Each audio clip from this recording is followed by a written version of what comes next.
La sagesse de Dieu est parmi nous. Elle n'est pas concentrée en un seul endroit.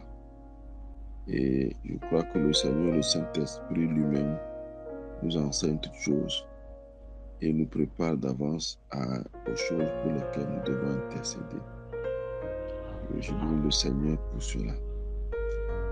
Aujourd'hui, nous avons pour thématique de prier pour la disponibilité de formations pertinentes pour les ministres de Dieu. C'est un thème lourd d'assomptions. Et ces assomptions-là, ça vaut la peine de les désambiguer, de faire en sorte que nous soyons conscients que ce sont des assomptions. Ce sont des assomptions sur lesquelles les gens ne s'entendent pas forcément. Et sur lesquelles ils ne s'entendent pas forcément, parfois pas parce qu'ils n'ont pas trouvé cela dans la parole de Dieu, mais bien souvent parce qu'ils n'arrivent pas à appuyer leur conviction de la parole de Dieu. Et ça vaut la peine que nous soyons conscients de ces assumptions que nous avons, que nous soyons conscients du fait que ces assumptions existent, pour qu'en priant, nous sachions encore prier. Nous sachions les défis qui sont dans une telle thématique. Je vais d'abord donc essayer de parler de ces assumptions. Premièrement, la question même de l'existence des gens qui sont appelés au ministère. L'existence de personnes qui sont appelées au ministère. Vous savez, lorsque nous prenons Matthieu le chapitre 28, le verset 16 au verset 20 sur lequel nous avons confié le regard depuis quelques semaines déjà, la parole de Dieu déclare « Allez et faites de toutes les nations des disciples ». Un disciple est un apprenant. Un disciple est une personne qui est inscrite à l'école d'un maître. Le jeudi passé, je n'ai pas pu passer l'exhortation que j'avais préparée sur les disciples, le discipolat. Le Seigneur, s'il lui plaît, permettra que nous partagions cela la prochaine fois. Mais le disciple, c'est quelqu'un qui est un apprenant. Et aucun d'entre nous n'arrête d'être un disciple. Nous n'arrêtons pas d'être un disciple jusqu'à ce que le Seigneur vienne. L'apôtre Paul n'a pas hésité à déclarer que nous ne connaissons point comme nous devons le faire. Nous ne connaissons qu'en partie. Et c'est lorsque le Seigneur viendra que nous connaîtrons tout. Et pendant que nous y sommes, nous essayons de connaître davantage, jour après jour. Vous savez, l'évangile ne change pas. Nous avons un seul évangile. Si quelqu'un le touche, qu'il soit anathème. Mais la révélation de la parole de Dieu, de la connaissance de Dieu, elle est progressive. Et nous comprenons de plus en plus, de mieux en mieux. Autant que le temps passe, autant que le jour s'approche, nous comprenons de mieux en mieux. Mais nous ne finirons pas de comprendre la révélation de la parole de Dieu avant l'avènement de notre Seigneur Jésus-Christ. C'est pour cela que quiconque que nous soyons, nous sommes des disciples, nous demeurons des disciples, nous demeurons des apprenants jusqu'à ce que le Seigneur ne vienne. C'est une réalité. Et si nous disons que nous demeurons des apprenants, alors la question qui se pose, et ceux-là qui sont des ministres de Dieu et qui enseignent les autres, eux aussi demeurent-ils des apprenants? La parole de Dieu ne fait pas de doute là-dessus. Quelle que soit la fonction que nous assumons, quel que soit le don que nous avons, quelle que soit la grâce qui repose sur nous, quel que soit le ministère que nous accomplissons, quels que soient les services que nous donnons, au nom du Seigneur, nous demeurons également des apprenants jusqu'à ce que le Seigneur revienne. En quoi est-ce que cela concerne la première question sur est-ce que certains sont vraiment appelés au ministère? À cause de ceci, à cause de cette réalité du fait que nous sommes des disciples, certaines personnes pensent qu'il n'y a pas besoin d'avoir des personnes spéciales qui soient appelées au ministère, des personnes spéciales qui soient reconnues comme devant se consacrer au ministère et au ministère seul, parce que nous sommes tous des disciples. Mais comme je l'ai dit, le fait que on soit disciple s'applique à tout le monde. Et le fait qu'on soit ministre de Dieu ou qu'on ne le soit pas ne nous exclut pas du fait qu'on soit disciple, ne nous exclut pas d'être des apprenants. Être apprenant ne veut pas dire non plus qu'on ne peut pas aussi être enseignant, qu'on ne peut pas être celui-là qui transmet cette connaissance. Voici encore, donc c'est cela la première chose. Je crois que le Seigneur appelle certaines personnes à se consacrer d'une manière exclusive, d'une manière particulière à l'œuvre du ministère. Et lorsque le Seigneur les appelle, non seulement il les appelle, mais il les équipe. Et nous découvrons cela dans l'exemple de la vie du Seigneur lui-même. Alléluia. Nous découvrons cela dans l'exemple de la vie du Seigneur lui-même. Lorsque le Seigneur a appelé ses disciples, le processus qu'il a suivi avec eux ne fait pas d'embâche. Cela ne fait pas de confusion. Cela ne fait pas d'ambiguïté. Il a démontré qu'ils étaient en train d'acquérir pas à pas des capacités pour faire ce qu'il voudrait qu'ils fassent. C'est pour cela qu'après un certain temps, il les a appelés et il les a envoyés afin qu'ils aillent tester ce qu'ils ont appris de lui. Et leur ayant confié, remis, leur ayant donné des pouvoirs, les a envoyés 2 à 2. Ceux-là sont allés, ils sont revenus, ils ont proclamé ce qui s'est passé. Ils étaient contents de la capacité dont le Seigneur les avait pourvus. Ils étaient contents de l'équipement qu'ils avaient reçu. Et ils ont proclamé, ils ont exprimé leur gloire au Seigneur. Et le Seigneur leur a dit, leur a enseigné encore davantage. Vous savez, ce que vous avez appris est une bonne chose. Ce que vous avez fait est une bonne chose. Mais il y a encore mieux que cela. Et ils ont continué la marche avec le Seigneur jusqu'à ce qu'ils ne soient enlevés devant eux. Lorsque nous avons commencé cette exhortation, nous nous sommes attardés sur les gens qui étaient présents sur la montagne de Galilée.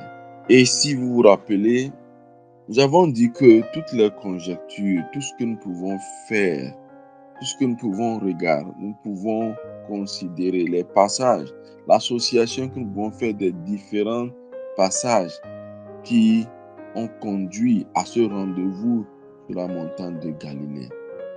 D'abord, le Seigneur a envoyé Marie, qui n'était pas un apôtre, qui n'était pas l'une des 12. Et ensuite, le Seigneur il a envoyé Marie par un ange. Et ensuite, le Seigneur est venu lui-même au moment où les disciples étaient rassemblés et les a invités. L'information a circulé. Et l'apôtre Paul déclare qu'à une occasion, le Seigneur a rencontré plus de 500 disciples. Et lorsque cette information a circulé et que cette précision a été apportée, nous sommes arrivés à la conclusion que sur la montagne de Galilée, il y avait certainement un grand nombre de personnes qui étaient allées à ce rendez-vous qui n'était pas un rendez-vous secret. Mais nous avons observé également que le Seigneur s'est adressé aux 11. On les a appelés les disciples dans Matthieu, on les a appelés les apôtres dans le livre que le docteur Luc a écrit, le livre des Actes. Mais la question qui se pose, pourquoi le Seigneur s'est-il adressé aux 11 s'il y avait probablement plus de personnes sur cette montagne? Probablement des personnes se tenaient un peu à l'écart.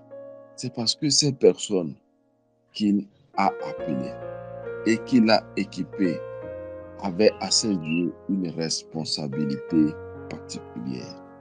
Ils avaient une responsabilité particulière. L'apôtre Paul disait qu'il attendait que les Corinthiens puissent former, qu'ils puissent atteindre un niveau d'obéissance avant qu'ils ne puissent exercer sur eux certaines formes de discipline. Cela signifie que il y a d'abord le fait que nous sommes appelés, que nous sommes équipés, mais il y a aussi le fait que nous sommes équipés à des niveaux divers. Nous sommes équipés à des niveaux divers. Et il y a aussi le fait, lorsque nous considérons la scène de l'événement qu'on a décrit comme la Grande Commission, il y a aussi le fait que nous sommes et le Seigneur accorde une importance particulière à ceux-là qu'il a appelés, qu'il a formés, qu'il a équipés. Il ne dit pas, il ne confie pas tout à tout le monde de la même manière, mais il confie aux gens selon la manière dont il les a préparés. C'est là où se pose le défi que nous avons aujourd'hui. Quelle est la préparation? Si nous convenons qu'il y a parmi nous des ministres de Dieu, si nous convenons qu'il y a des gens qui sont appelés et qu'ils doivent jouer un rôle particulier, même si nous tous nous demeurons des disciples et que nous avons la responsabilité de poursuivre notre apprentissage, il y a des gens qui ont été recueillis comme des serviteurs pour servir les autres et qui doivent assumer cette responsabilité d'une manière particulière. Des gens à qui le Seigneur peut s'adresser d'une manière particulière dans une foule, afin qu'ils puissent apporter ce que le Seigneur leur a confié au reste de ceux-là qui doivent les suivre. Si la chose est ainsi, ceux-là qui acceptent aujourd'hui le titre des ministres de Dieu, quel est l'équipement qu'ils ont reçu? Dans Éphésiens chapitre 4, le verset 12, le Seigneur explique que non seulement il appelle ces gens, mais il explique le rôle qui est semblable au disciple, le perfectionnement des saints en vue de l'œuvre du ministère et de l'édification du corps. Nous ne disons pas que ces gens ne sont pas formés. Nous ne disons pas que ces gens ne sont pas équipés. Mais nous savons que beaucoup ne sont pas formés. Nous savons que beaucoup ne sont pas équipés. Et nous savons que s'ils se proclament néanmoins des ministres de Dieu, il se pose un problème. Il se pose le problème de qu'est-ce que le Seigneur peut leur confier s'ils ne sont pas équipés pour le recevoir, s'ils ne sont pas équipés pour le transmettre. Certaines recherches ont montré que dans le monde, 95% de ceux qui se déclarent pasteurs n'ont pas reçu une formation adéquate. Et ces recherches sur plusieurs décennies sont venues également à cette conclusion que un des défis de l'équipement de ces ministres de Dieu, de ces pasteurs, c'est qu'il n'y a pas non plus de standard. Lorsque des gens traitent le corps humain en tant que médecin pour guérir ce corps humain, ces gens sont tenus d'avoir un standard, un protocole qui assure que le traitement du corps ne subit aucun dommage, que le corps qui est traité par eux ne subit aucun dommage. C'est pour cela que la formation médicale prend du temps. C'est pour cela que dans certains pays, c'est suffisamment sérieux pour que lorsque tu fais une erreur jugée grave, même que tu dois défendre, parce que toute erreur est jugée grave, on peut te retirer immédiatement ton droit d'exercer la pratique du médecin. Mais nous traitons quelque chose qui est considéré plus précieux que le corps. Nous traitons l'être intérieur, l'âme et l'esprit. En tant que pasteur, en tant que serviteur de Dieu, en tant qu'ouvrier de Dieu, en tant que disciple, nous traitons quelque chose de plus précieux. Mais il n'y a pas de standard pour être certain que ce que nous traitons, il n'y a pas de dommage qui lui est causé. Et les conséquences, nous les voyons. Et les conséquences, nous les voyons sur les réseaux sociaux. Qui nous secourra? Je ne crois pas que ces situations viennent du Seigneur. Je crois que cette situation vient du fait que nous ne demandons pas son secours. Elle vient du fait que beaucoup ne se préoccupent pas de savoir que c'est une étape importante. C'est une acquisition importante d'être équipé. Que dont nous parlons lorsque nous disons que 95% des pasteurs n'ont pas reçu une formation adéquate dans le monde, selon les recherches faites, s'applique encore à un moment où le ministère est resté standard pendant au moins un millénaire, ou un millénaire et demi, le ministère n'a pas changé. Le ministère est resté standard. Que tu prennes l'église catholique qui constitue 50% du christianisme, ou que tu prennes les églises réformées, le ministère n'a pas beaucoup changé jusqu'à récemment. Mais récemment, le ministère a encore changé.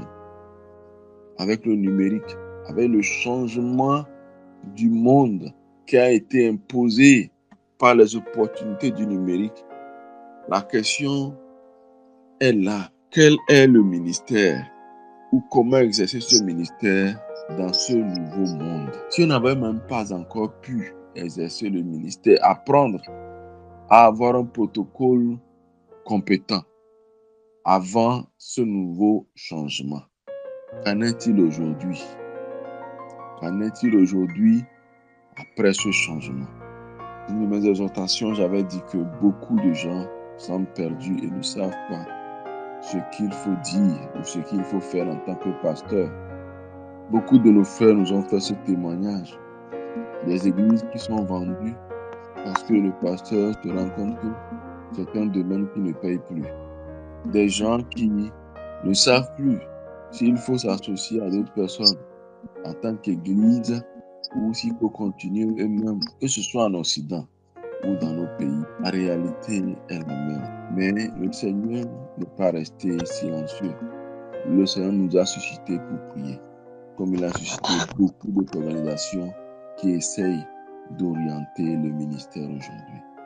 Beaucoup d'organisations étudient les différentes possibilités.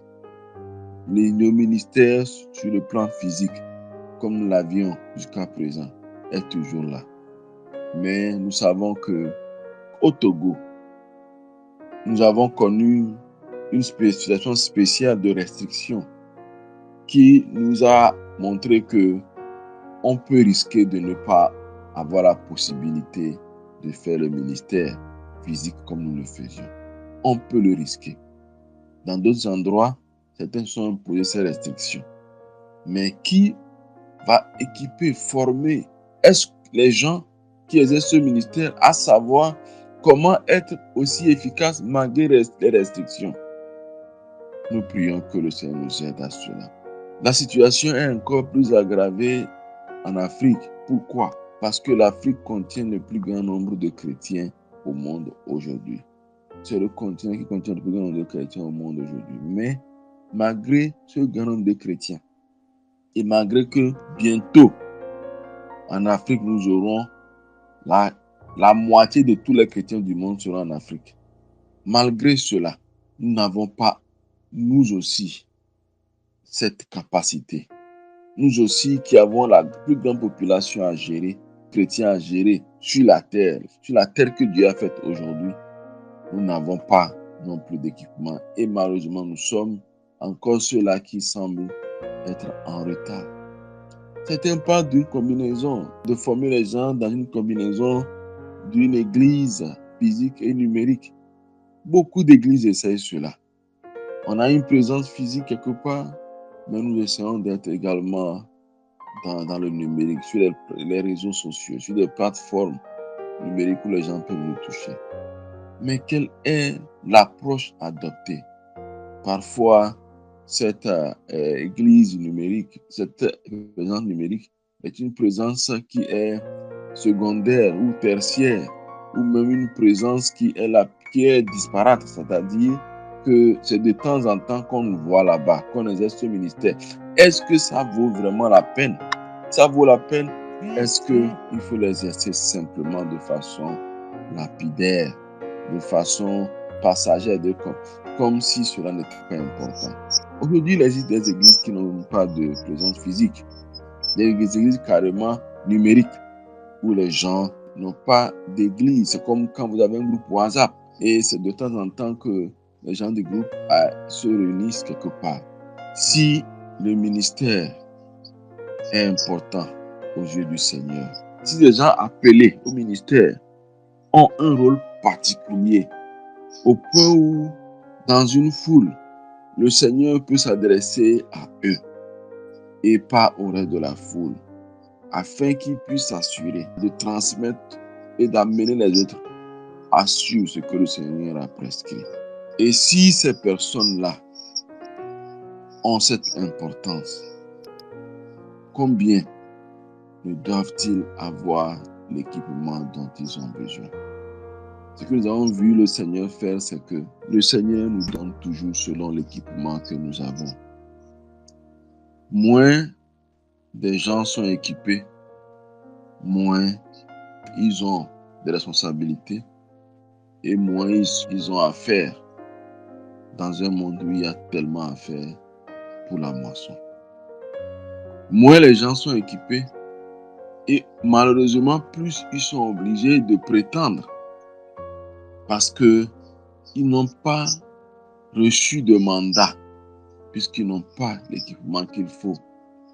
Et s'ils veulent forcément le faire, ils vont tomber dans la prétention. Il est urgent que ceux-là qui veulent servir le Seigneur puissent embrasser le processus que le Seigneur lui-même a appliqué avec ses disciples, le processus de la formation. Et il est important que ce dont les gens ont besoin aujourd'hui pour le contexte dans lequel nous sommes, que ce soit ce qui leur soit donné, afin que partout, que ce soit sur le plan physique, que ce soit sur le plan numérique, que ce soit de près, que ce soit de loin, partout où le ministère vaut la peine d'être fait, qu'il soit effectivement fait efficacement. Parce que le Seigneur n'a pas au-delà des capacités du ministre de Dieu, de l'équipement qu'il a reçu. Et les enfants de Dieu, les âmes qui sont déjà dans l'Église et celles qui sont en dehors de l'Église ont continuellement besoin de l'équipement, ont besoin d'un ministère efficace, donc ont besoin que ceux-là qui doivent les servir en soient capables de le donner. Aujourd'hui, nous voulons prier pour cela.